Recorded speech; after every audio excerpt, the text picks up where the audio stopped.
Hello and welcome back to another episode of Diabetics Doing Things. We are telling the amazing stories of people with diabetes all over the world. And when I think of all over the world and I think of the global reach that we've been privileged to have access to at Diabetics Doing Things, one person in particular stands out to me as just very different than the rest, both because of his positivity and kind and giving heart, and also his story. And that's Mohammed. So Mohammed Seyam is here. He's today. We're going to talk a lot about his life in Gaza. And as we are recording this on October 18th, 2023, obviously the, the Gaza Strip is currently under siege, and every day there are. Excuse me, and Doctor Mohammed. I didn't even give you your proper credentials, but Gaza is currently under siege, and we're seeing the terrible reports coming out every day. So we felt it was especially important to invite him back. Some of you may remember him from his takeover in 2020 and his blog in 2020 as well. And just talking a little bit about what it was like to live in Gaza with diabetes. But Mohammed, welcome to the show, and it's lovely to see you. And thank you so much for giving us your time. Uh, Thank you so much for having me. And thank you for the introduction. It's absolutely a great pleasure of mine to be here, to talk to you, of course, and meet you for the first time. I met Eritrea. Thank you, Eritrea, and would love to meet you again. And hopefully I'll meet you, Rob, very soon in person, of course. So yeah, thank you for mentioning the doctor thing. I don't really like being called a doctor. I mean, yeah, that was that. I will. And Yes. mainly because I'm not really into the clinical side of medicine, especially when people now listen to the story of Muhammad, me with diabetes and with advocacy. I'm not really into the clinical side of medicine anymore, but yeah, it is what it is. So yeah, I'm from Siam. I'm from Gaza, Palestine, and I've been living with type 1 diabetes for almost 13 years now. And as Rob mentioned, I've graduated med school. I am a young leader in diabetes, and I do like representing my country in anything related to diabetes. And since my diagnosis 13 years ago, I was lucky enough to find enough support from my family and from my surroundings to lead a comfortable life living with diabetes. That's on the family side. But it's also important, or it was important for me to educate people around me to understand my situation and to help me if needed. Um, and that kind of bloomed when I got into med school. I thought of myself as a doctor, and I thought that it would be really important for me to tell my friends, my fellow medical students, how they can support me if I have diabetes or if I have any emergencies. And lucky me, the first person I was talking to, Wasim, was also a diabetic. And the story behind him telling me about his diabetes also inspired me to move more forward, of course, with the advocacy, because I was the first person outside of his family to know that he has diabetes. Hmm. And for me, him telling me that, or him having the enough courage and bravery to tell me this, made me think that, oh, it is important for me to be a voice. And it is important for me to understand others, to understand how they feel and how can I support them. And that's how I became a young leader in diabetes. And slowly with my journey into med school, I kept doing and supporting the student association with a lot of activities related to diabetes. And it's not just a normal journey, as anybody would say. Diabetes in the Gaza Strip is different. Diabetes in an occupied territory is different. And diabetes with limited resources and limited support is different. The Arabic society in general and the whole Middle East is known for its kind of discrimination against diabetes and not understanding diabetes. And that also gave it an extra burden for me because I had to not only educate myself, but I had to educate the whole community, even doctors themselves, about diabetes and about living with diabetes and how important it is for people with diabetes to do different things in their lives in order to stay healthy, to stay fit, and to manage their condition. I Um, I'm glad you brought that up.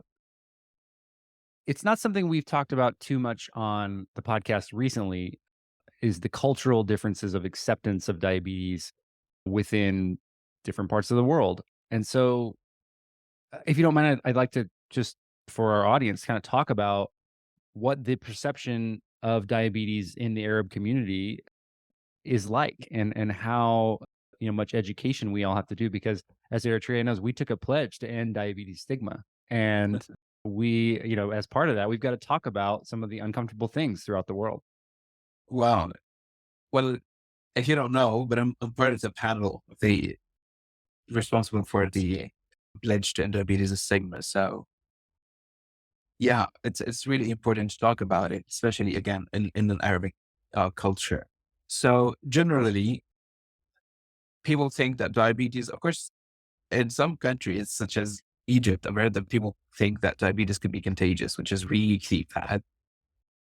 But in my culture and in Gaza, it's not. And but yet still people think that diabetes is a taboo. That's something that you can't talk about. It's something that you cannot share. And the general view of diabetes, especially with women or with girls, is just on a different level. That, oh, you can't get married because you have diabetes. Your Mm, children are going to have diabetes because of you having diabetes. And this makes it really hard for people with diabetes to talk about their diabetes or just to, mention just a hint of positivity about their diabetes because everybody's going to attack them for their diabetes. Nobody's going to support them. And when we can't find, that comfortable zone with our doctors, with the people who are supposed to be supporting us, then we'll never be able to find it with the community.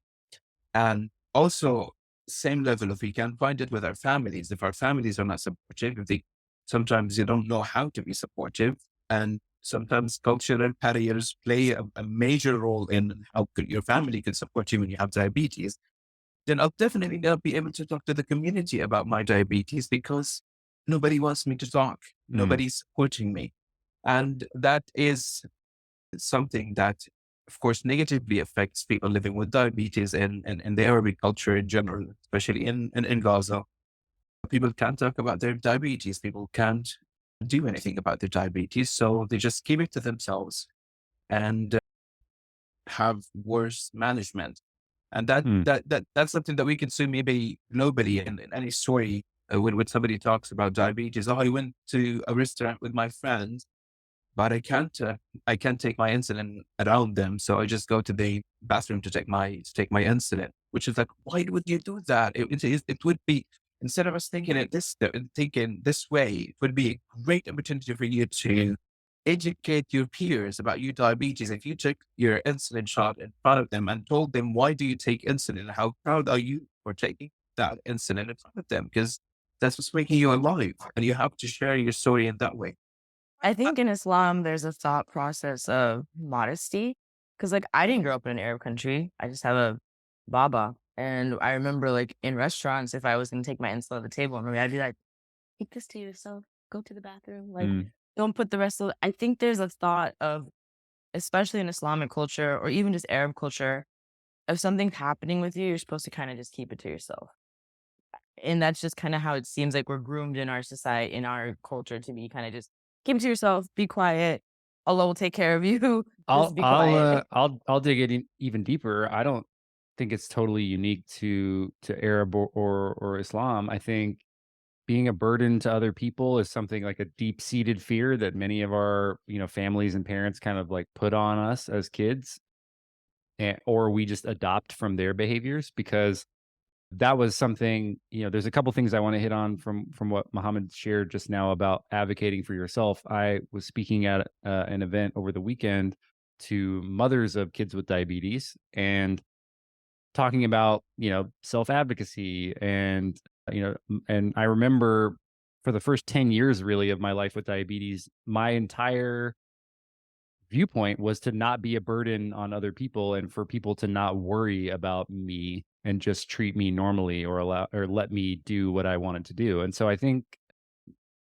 everybody grows at that at a different level. And I think what's interesting to me about your story in med school, Mohammed, is that's also in a classroom was the first time that I publicly in a small setting talked about my diabetes. And then what that led to was someone in the class who had a younger, I think he was a nephew with diabetes who had just been told he couldn't run a triathlon by his doctor. And then I don't know if I've ever told you this, Eritrea, so this is a big reveal for the pod, but I was on the basketball team and he knew that. So I sent an email to his nephew. And then like a year and a half later, I get this random email of this with no like subject line or anything. And it was just a photo of him with a participation medal running a triathlon. And so like you never know, like the one like, and I think about that still. I had forgotten about it recently, but I remembered the other night. And so when you find somebody and when you're open and you advocate for yourself, and then there's someone else there, you empower them to open up about themselves as well. And that's, I think, where you start to really build momentum. And that's something that I think is across cultures, across language. That's a connection of diabetes community, not in the way that we think about it online, but like true connection and acceptance. And that is really where I think some of the magic happens of seeing other people in the rooms, ideas of what life is like with diabetes start to open up and start to expand. Yeah, yeah, I totally agree. And I think this is one of the core things that makes the diabetes community around the world one of the strongest ones and the well connected and united ones. Because it would be really easy for you to understand each other, even if you're from a different culture, from a different, point in the world, you've never met before, but you still understand, you still support, and you still be able to give because of how you feel towards the other person. I totally agree. So we talk about this on this podcast quite a bit. Like, let's talk about 13 years ago, you were diagnosed with diabetes, like leading up to your diagnosis. And also, we have heard a lot of diagnosis stories from around the world, but we haven't heard one about from Gaza and being diagnosed with diabetes in Gaza. So talk to us about what that was like and how what your diagnosis experience and your sort of onboarding to the world of diabetes was like. Yeah. So I was 11, and for an 11-year-old, it's kind of hard to understand what diabetes is. And I did not understand what diabetes was for back then. I I started losing weight, of course, going to the bathroom a lot. And in one of my classes, I've asked my teacher to use the restroom twice in like 30 minutes. And he was like, Mohammed, you're supposed to be one of the brilliant students here. Why would you leave the class? Because usually the norm, you think, oh, you want to skip the class. But Right. I don't want to skip the class. I have to do it. And it was really weird for me because I also like used to bring that big bottle of water with me to the school, while other students would just get the small ones, the half a liter one. And it was like, how can this be enough for you for the whole day? It was just really weird for me. And when he asked me, when my teacher asked me that, I told him, I don't know, I really need to go. And he said, get yourself checked. And I went back home to my family that day. And lucky enough, my uncle was visiting, who's a doctor. He's an orthopedist, but nothing related to diabetes, but he still understands what's happening. And he was a little bit worried when I told him the story, and he told me you should get yourself checked first thing in the morning. And next morning, very early, I went to a lab, a very close lab test, and I got myself checked, and I was diagnosed with diabetes. And the technician told me they have a phone with you, so you can talk to your mother. And I was like, yeah, but can you just talk to me instead? And then she was like, no, no, it's okay. Don't worry, you're fine. I just need to talk to your mother. And I gave her the phone, and I could literally, like, I could hear her from the other room telling my mom that your son has diabetes and you need to do something about it. So you went to the hospital without just by yourself? No, I went to a lab next to us. It was just a Okay. private lab. But Okay. then, then, so my mom told me just to go get dressed to school. I was going to school later. So my mom told me to go get myself dressed to school. I did not understand what to do, anything. I went to school and like half an hour into the first class, first class, my dad came to school and he told me, "Come, yellow, you need to come with me." I was like, "What's happening?" And he's like, "Well, we need to see some doctors at the hospital. We need to run some tests and we need to make sure that how are you feeling? Because there are a few problems happening." And he still did not mention diabetes to me. And when we went to the hospital, we saw the doctors, and I vividly remember how things were. The doctor started to talk to me about a healthy lifestyle, giving me a glucometer, but still without, teaching me about diabetes, or I did not really know again, what's wrong with me. And it kept happening this way. And I went back home without, again, understanding what diabetes is. And I think my family, because both of my parents really don't have a medical background or something to understand diabetes deeply through their profession, but they still wanted to help. And that's the good thing about how I grew up with diabetes. My family wanted to support, even if they didn't know how to, they would still ask, what exactly do I need? How can we support? They would still ask people living with diabetes for their experiences. They would still people that they know who are with medical background and understand from them how is it to live with diabetes and how can we support our child with diabetes. And that is something that made my life much better. And it made me understand in a younger age what diabetes advocacy means and what it means to support others with diabetes. And I think it took me like 2 years to start getting my insulin shots by myself. They really helped and supported with that a lot. So And I again, I yeah. I wanna talk a little bit about that, like, finding that community, and, like, is that just, like because what we talked about earlier, there is a stigma and there is a cultural choice really to be to hide or bear the burden of diabetes in private and keep it private. Was it just friends of your parents that they knew and they said, "Hey, this person Mostly, has diabetes"? mostly relatives and very close friends. Yeah, it was not that public back then. Yeah, they were so following, they were really being cautious with how are we going to tell people about our son's diagnosis and all these stuff. So it was really close friends back then.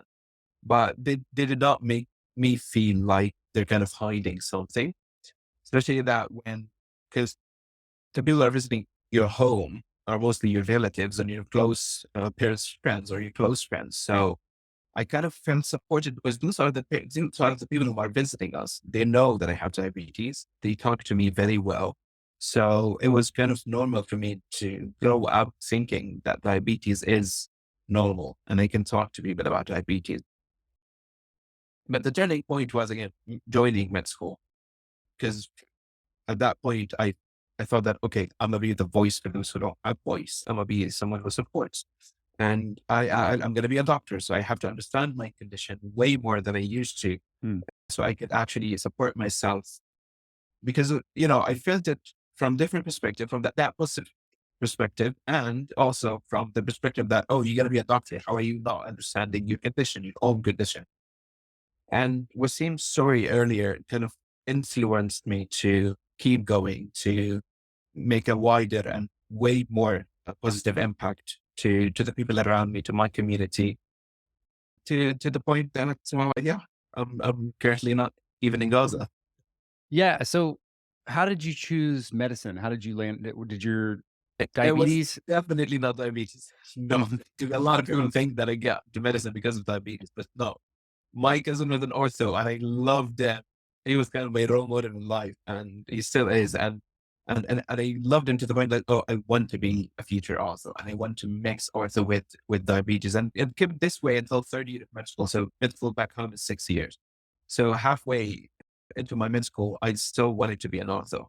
But when COVID kind of hit so hard, and we got introduced to the online community, and we started talking about online support systems and online support sessions, and I started talking to Serene, you both know Serene, and positive and glucose community. And I was like, oh, I love diabetes and advocacy, and I love what I'm doing. I don't want to be an ortho. And Serene was like, oh, no, it's okay. You could be an ortho, but kind of not mix between your profession and your passion. But later on, I did not want to mix. Diabetes is my passion. Healthcare generally is my passion. And I want to do that. I don't want to be just a normal doctor in the hospital treating one patient at a time. I want to be something way more than that. I want to change systems, and I want to influence people to lead better lives instead of just being the normal doctor in the hospital. So that's my story behind not being a clinical doctor. But yeah, I do think, the name of this podcast is Diabetics Doing Things. And we've had a lot of diabetes educators, endocrinologists, and just doctors over the years who were inspired by their diabetes. But I also think it's important to, follow your whatever path you choose for yourself with your diabetes, because that way someone in the future with diabetes knows that there's an ortho with diabetes out there who, is doing what they want to do, and that that's possible for them. I do want to dig in though a little bit, because you were diagnosed, I'm just doing the math here, 13 years ago, 2010. 11 from February 2011, 11. Yeah. 2011, so February 11.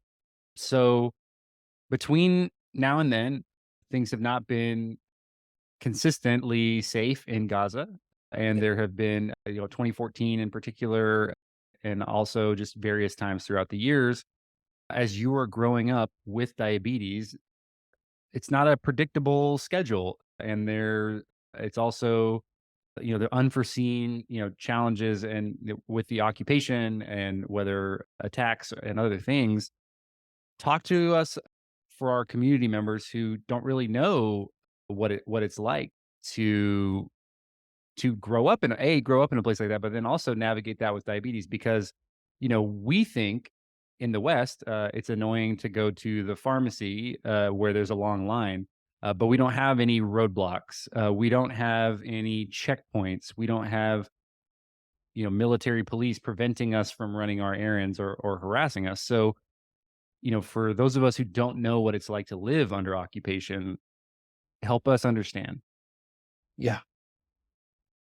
So yeah, generally living in Gaza is tough, and Gaza is really known around the world for being an open air prison. It's been under siege for the past 16 years. That means that Israel controls everything going in and out of Gaza. That's literally everything: food, water, supplies, people.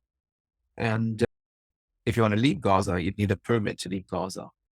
That's for example, in my case at the moment.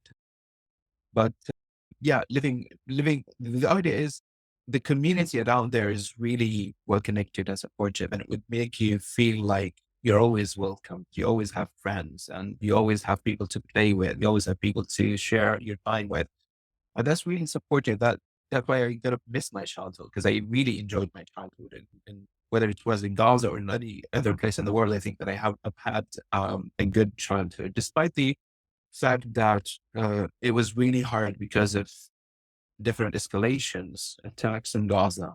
And even the fact that maybe, for example, if you want to go, for example, anywhere in the weekend, you would be able to do that because just can't leave the city. You're there and you can't leave. And to put it into context, Gaza is just, or the whole Gaza Strip, not only talking about Gaza, because the Gaza Strip has got 5 cities, and the whole Gaza Strip is 365 square kilometers, and that's really small. The whole strip is smaller than, I don't know, I'm in London. It's like London is 6 times bigger than that.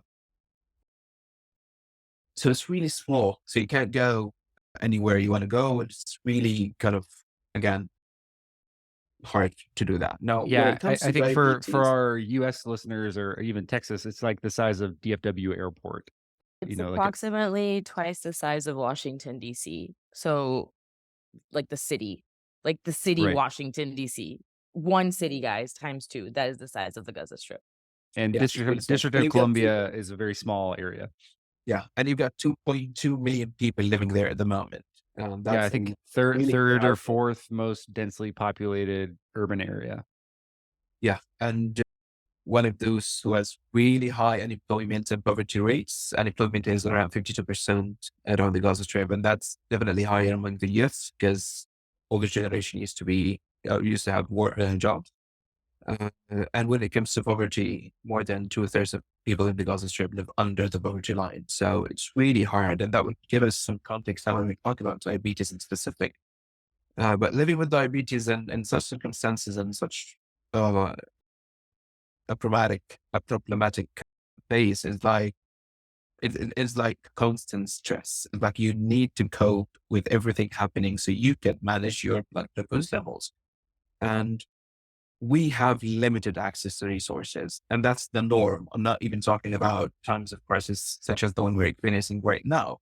The normal thing is that, okay, we've never had access to CGMs, we've never had access to technologies until 2021, when we actually made something through advocacy.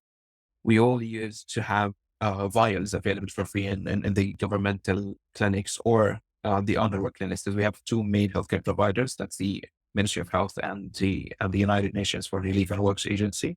Because 70% of the people in the Gaza Strip are actually refugees. Those people refuged their homes in the occupied territories to the Gaza Strip 75 years ago. So for So context, what that means is, sorry for our listeners, what that means is that people have slowly been being removed from their homes by Israeli settlers, some from the West, some from Israel. And when they're removed, what that means is they are forcibly taken from their home. They have nowhere to go, so they run as refugees to the Gaza Strip within the 5 cities. Is that right, Mohammed? yeah, but it's not only the Gaza Strip. We've got refugees in the West Bank, refugees in All right. Jordan, Lebanon, Syria, Egypt, and across the world. Yeah. But yeah, one of the main places they refused to was the Gaza Strip. Yeah. So I was talking about the healthcare providers. So it was only insulin vials. If you want, for example, insulin analogs, you want pens because it's easier for you as a type 1 to get to use pens and to try to go around with pens. You need to buy them out of your own pocket. And they're relatively expensive compared to, again, we're talking about the GDP, we're talking about how much people get paid. It was so be kind of a risk. And some people would literally jeopardize getting food for their family or getting insulin for the children. We're talking about The norm. right. This is during normal times, and I think This is during normal times. This is how I lived my life with diabetes. Both of my parents worked. So they were able to get me insulin analogs when I need. They were able to buy me test strips when I need, because you can get test strips from any healthcare provider, unless there are, for example, some charity organizations that provide children with diabetes test strips. UNRWA can get insulin analogs for children under the age of 18, some insulin analogs. But generally, it is hard to access these things, and it's hard to store them, for example, because we don't have constant. That's again the norm. We don't have constant electricity in Gaza. You got power cuts every day. You've got power cuts. You only have like 8 to 10 hours of electricity per day, and that's the best you could get. So you need an external generator, some sort of energy, so you can store your insulin in the fridge, and that's again an mm, important aspect of managing diabetes, because if you don't have electricity, you also suffer because you don't have enough insulin. Your insulin will be just misused, or you can't use it. well, and I think it's such an important part of diabetes management to have consistency. So whether that's consistency of medication, a consistency of supplies, and when you're talking about only having two options for healthcare and two places to get your treatment, if there's a supply shortage or if a supply line is cut off or if there's some other interruption, you're talking about having to make a decision on, like you said, people paying their rent or buying their kids insulin. And I think we've heard stories like that from across other countries of people making those decisions. I think Ethiopia, we had early on T1 International talked about the cost of diabetes is almost half of the household income. You were talking about 52% unemployment. The sprawling effects of that are lack of access to, affording life-saving medication. And I just again, like, we diabetes is hard. I think we have talked about that here on the podcast quite a bit. But one of the things that we in the West, I think, need a mirror to is how privileged we are to have, in many cases, a pharmacy that we can drive to. And if that pharmacy is out, they can refer us to a pharmacy down the street that we can drive to and get what we need. That, Eritrea, in preparation for this episode, mentioned, like, we talk a lot about technology on this podcast, and we're both very fortunate to get to go see some of the future of technology. But the present for people in Gaza is no automated insulin delivery, no CGM access, just insulin syringes and test and glucometers, which, in the US and most of the developed, you know, first world countries in Europe and Asia, those are considered things of the past. Those are, Yep. the old, we call it old school diabetes management, very manual. And, you're talking about, like, insulin analogs being the really only option. So the Lispro, what we would consider like the basic generic insulin, is the best that you could possibly get in Gaza. Exactly. Exactly. And that was kind of, uh, the same problem until 2021, when we again were attacked. Gaza was under attack, of course, by the Israeli occupation. And it is the kind of, let me say, the memory that I have compared to any other memory. Because in 2014, I was still a child, although the war in 2014 lasted 51 days. And it was really rough for us to live that life. And I remember in 2014, one thing about my diabetes, because my parents are always prepared and they love to be organized. We have enough insulin, like, for example, for a month. But not being able to go to a primary healthcare clinic to get my insulin means that, oh, how are we going to treat a child?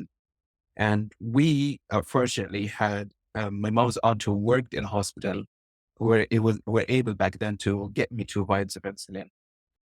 And again, I was back on vials back then. They gave me 2 vials of insulin to continue my life. But in 2021, it was just different. I was a mature medical student, understanding what's happening around me, and it almost lasted 3 weeks. And yes, I had enough diabetes supplies for myself. I had enough insulin. I had enough test strips. But the main problem for me was, how am I going to manage my condition with all that stress? Now I'm aware that diabetes is not just insulin and food. Now it's stress. And how am I going to react to everything happening? Because even right now, when I'm out of the Gaza Strip, my stress and my anxiety towards how my family are doing is making my readings really kind of miserable. And Well, we living, talk about it all the time, about yeah, how important sleep and a routine and hydration and yeah, stress and all of you these said it. factors. We diabetics really appreciate routine. I love it. My life is just plain white. I would not, I would like, it's just a plain road. I don't care. So routine is important, and the stress, the worrying, and the bombing happening in 2021 was so much, and it was one of the rough times as well, because we had really loud bombings, and we would not be able to sleep, especially at night. That because the Israeli Air Force kind of focus on targeting things at night, so they make sure that they wake people up. They don't want people to sleep. They don't want people to have a good night's sleep. And but yeah, shortly after the attack, we were able to, because throughout the attack, I was able to contact a lot of my friends with diabetes around the world. And again, it's one of the privileges that we have is that we are very well connected on United Diabetes community across the globe. And I was talking to them about my access to diabetes, how I talk to people with diabetes in the Gaza Strip, how I try to support them, how I try to support myself, and how to educate them through such times. And if somebody, for example, can't get insulin, how could they get insulin? Because in 2021, the main private healthcare center in the whole Gaza Strip got bombed. And so it was really, really kind of not safe for people to leave their homes, to leave where they are at that moment to go to get, for example, the medication from a primary healthcare center or from a pharmacy, because pharmacies are all private and you can just go to a pharmacy during wartime. I think So I want to focus on that for just a second because I think a city under siege, we don't, I'm sure that many of the people who listen to this podcast, myself included, don't know what that's like because we've never experienced it. And, I don't know that we are often grateful enough for just being lucky to be born in the United States, which is luck on our part because we've never felt like what it's like to have our healthcare centers bombed so that we don't, so that the city surrenders. And the brutal tactics to, you know, torture a population include things like blowing up hospitals and blowing up and bombing at night to keep people awake, and the psychological trauma of that type of experience. We just don't have any idea what that's like. And I think it's important for me to at least expose our audience to what people with diabetes are going through in every situation. Wherever there is a humanitarian crisis, there are people with diabetes. We talked about this with our North Texas Food Bank work. Wherever there are large numbers of people being reported, we talked about this during the pandemic as well. There are large percentages of people with diabetes because the statistics show that 1 in every 3 or 4 people has diabetes, and so we can't ignore the fact that in that 2.2 million people, there are quite a few people, I think close to 70,000 people living with wait, diabetes of some kind, and yeah, way more, right? So and that's just what's reported. And so again, I think our day to day, like you said, if we could all just have a really predictable schedule, we would choose that because it makes our diabetes easier to manage. And we talk about the stress and anxiety that people with diabetes in the West have when they're traveling. And imagine that same stress, but you're packing all of your belongings in a grocery bag with no notice and putting everything that you own on your back and walking out of your family home that is, then decimated. And so I think context is so important, and being able to center people at these in these moments of crisis is so important for us to understand that it could be one of us. It could so easily, just if not for luck, it could be me or Eritrea or anyone else who listens to this podcast could be in your position and having to make decisions on going into unsafe areas or going all the way across the city, or losing their job to go get the medicine that they need, and or during a time like right now under siege, having to ration. We talk about insulin rationing in the United States for cost, but rationing because of supply is also, during this time, the decisions that people with diabetes are having to make. yeah, well, I'm gonna start by saying, or by praying that hopefully none of us, or any of you, none of any of our listeners experience such hardship ever in their life, and hopefully you pray for world peace.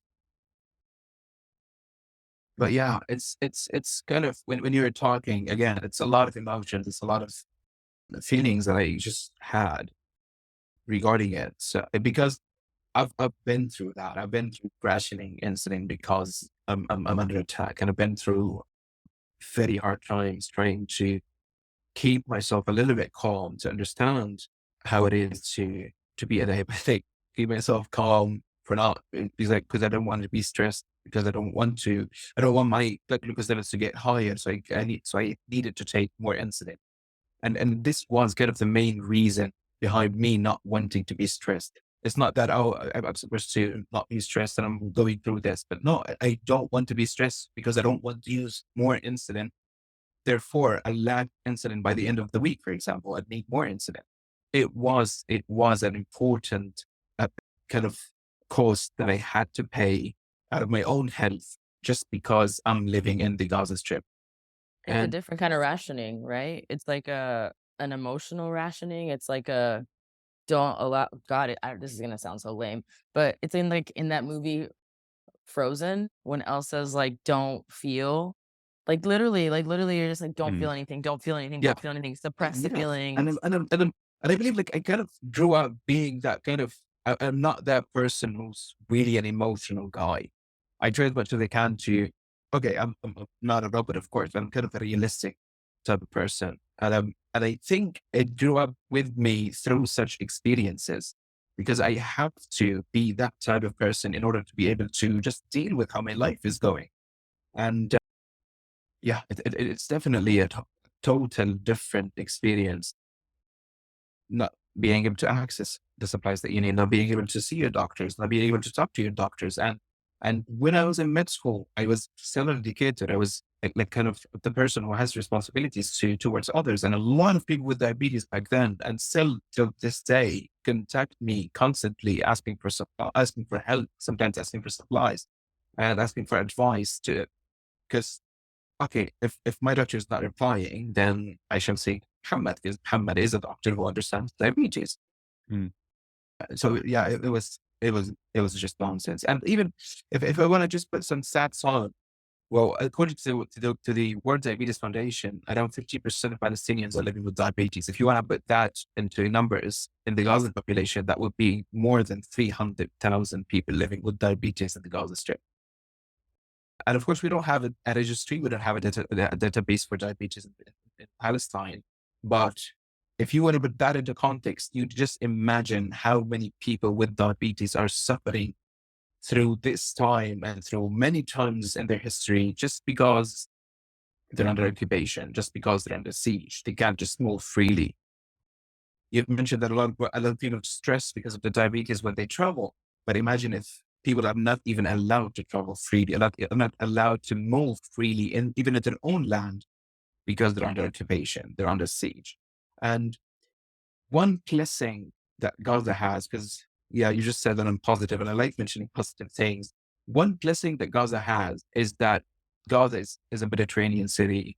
We have a beautiful beach, we have a beautiful sea, and a lot of people just go to the sea to express their feelings, to sometimes shout, to just look at the waves and the movement of the waves, just to the seashore and how things are, how nature would just calm them a little bit.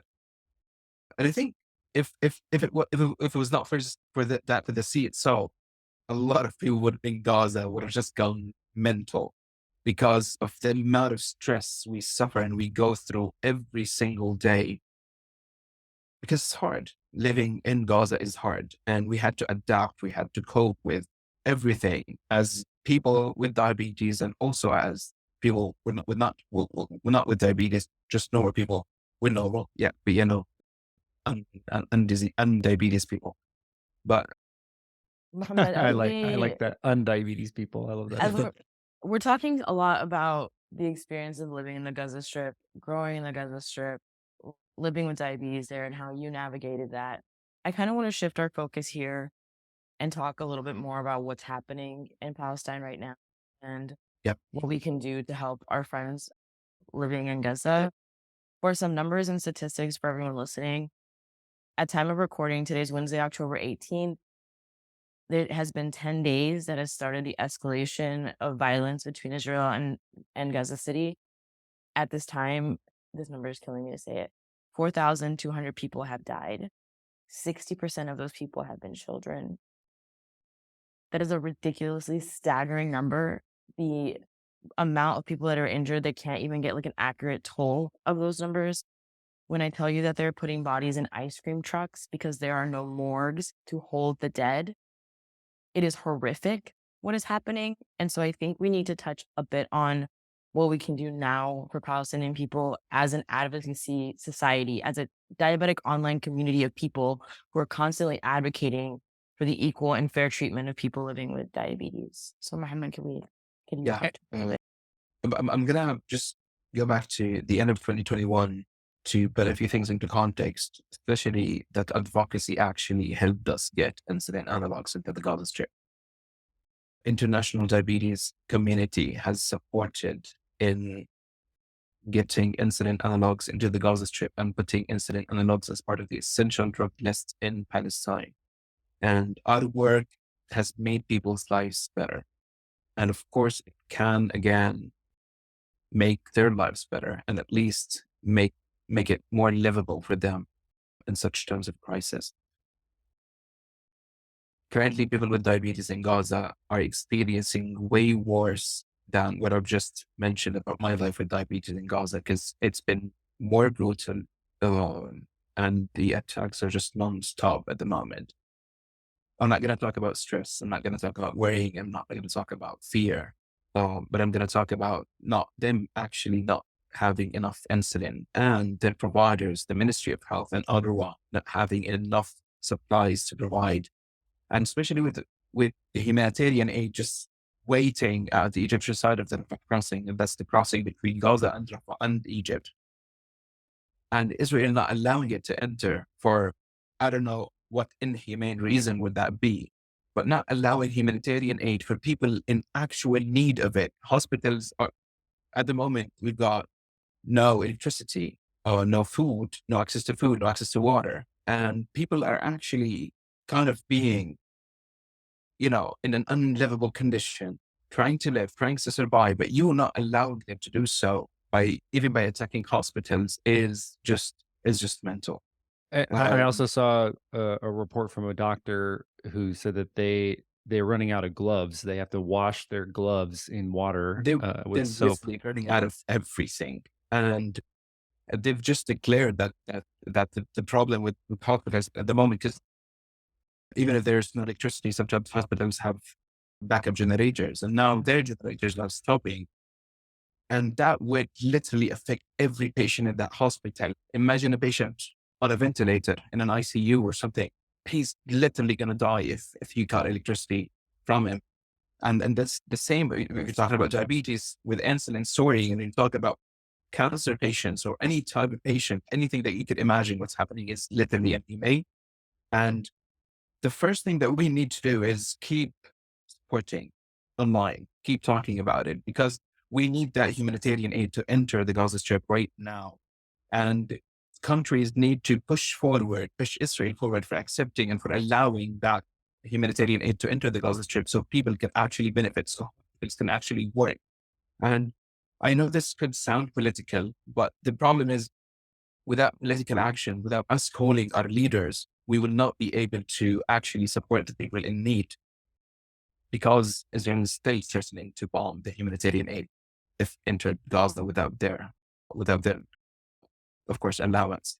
So we need to talk to our leaders. We need to raise our voices to advocate. This is what advocacy is all about. Us using our voice, using what we have in our powers to support the people in need, to understand their feelings, and try as much as we can to kind of give an issue, give some, talk about it to anybody we could talk about it with. So, And uh, I 100% agree. I also want to people out there, because I know Eritrea has been leading the charge on the Diabetes Humanitarian Aid Coalition, and they have updated the link to a new action platform, which allows you to directly email your representatives and take action that way. And I would encourage people who are out there thinking, well, my voice doesn't matter. What is the point of doing that? I think you shared the first story you shared when you advocated for yourself in about your diabetes in med school. You found someone to connect with and were able to, a difference was able to be made in your life. And I think that that is also important for our global advocates and our people in our community who say, "Hey, diabetes humanitarian aid is needed.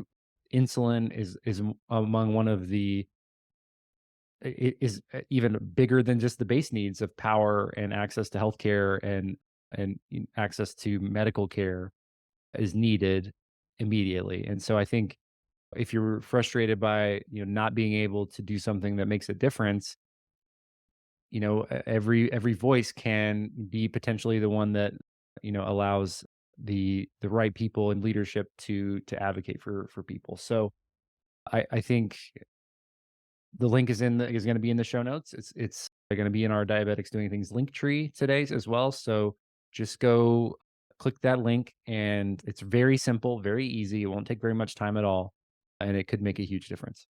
I will add Okay. that at time of recording, just to give you guys the numbers, 1,574 letters have been sent from the Diabetes Humanitarian Aid Coalition, and I am proud of every single letter that we've sent. 208 people have signed the Action Network petition, while 350 have signed our Change.org petition as well.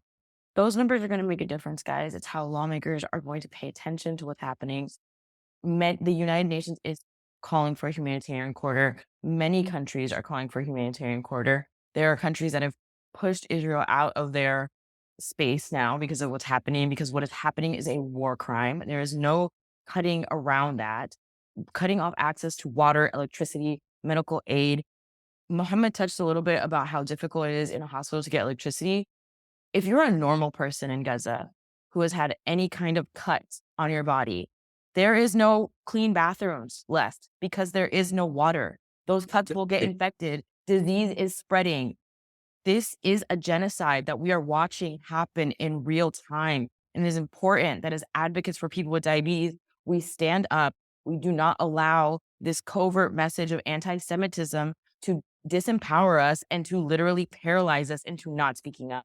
Anti-Zionism and anti-colonialism is not Semitism, point blank, period. The people of Palestine are Semitic, as Muhammad has reminded me over and over and over again. And I just feel like someone needed to say it. And so I'm gonna say it with my whole chest. And that's what I Yeah. Thank you. Thank you for saying it. And of course, yes, every voice matters. Everything that we can do matters, and it can definitely support people in the future, or hopefully very, very soon. Or hopefully we get this humanitarian aid entering the Gaza Strip very soon. And it's also important to remind that access to healthcare, access to humanitarian aid, access to food, electricity, and water, everything that you need to live is under the Geneva Convention, is international law, is a human right. And right now, what's happening is, yes, a violation to human rights. And it's important for us at least to do the least that we could do to support people who are being erased from the face of the earth. Well said, Mohammed. I want to thank you for coming on the show today and for using your voice to help center this humanitarian crisis within the diabetes community. I think your voice over the years has helped me to grow and understand and learn more about what our human brothers and sisters in Palestine are going through. And at this point, 1.1 million of them being displaced, and not just walking out into the streets that they normally see, but decimated infrastructure, no, and buildings erased. I think erasure is the term. And My again, own neighborhood is wiped out. My own Yeah. street wiped out at the moment. And it's just, again, mental. And they don't refuse to a safer place. Even if they go to the south where they were forced to leave there, they still get bombed. They still get killed there. and So like you mentioned, the stay. borders are not open. There's no place for the refugees to go, and at this point, no end in sight. So